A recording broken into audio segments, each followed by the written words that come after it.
So ayan guys, magbabalik tayo. Ayan, kumuha pala ako ng bagong flashing. Ayan, si Michael.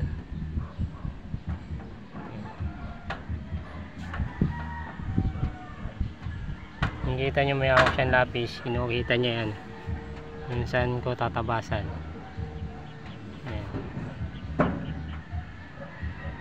Kailangan kasing ukitan para lumapat yung mga groove ng yero. Ayan.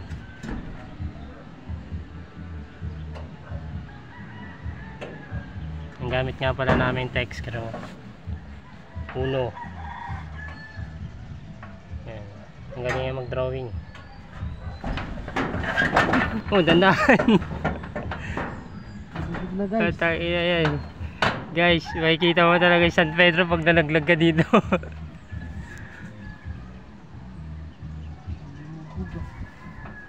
So, tingnan mo guys. Labahan yung ano ko doon na puso ah. Sabi guys, so tingnan mo yung yero ng ano. Ang ganda. Pang walling lang talaga. Ang ganda niya, no? Tingnan mo, ang layo na namin guys. So ayan. Nakailang kabit na tayo nito, Kel? O ayan mga idol, naka-6 na flashing na kaming kabit. Ano? Ah, 8 Bali 8. Ano? Walang 8. 8 flashing. Walang 8. So ayan guys, ayun na lang natitira na ikakabitan namin. Mababa pa. So nakikita nyo wala pang apakan. Lalagyan namin yan mamaya pagkatapos dito. Ayun yung apakan namin.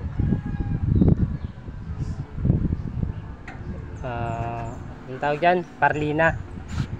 Anong size nito, Kel? Size? Yan, 2x6 na parlina. Kailangan namin lagyan ng ganyan para Suporta lang. suporta namin na hindi kami madulas.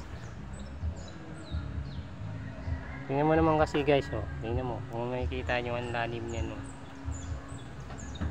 Kaya kailangan hindi ka nga dito. Ingat lang. So yun guys, oh, may mga bahay din. May bahay. Diyan nga pala ano yan, bayan-bayanan. Nasa ilalim yan ilog.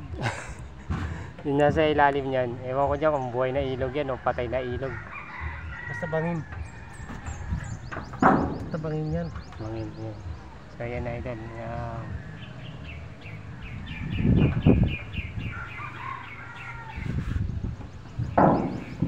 nakikita niya yan, oh. Nakikita niya. Nakikita niya.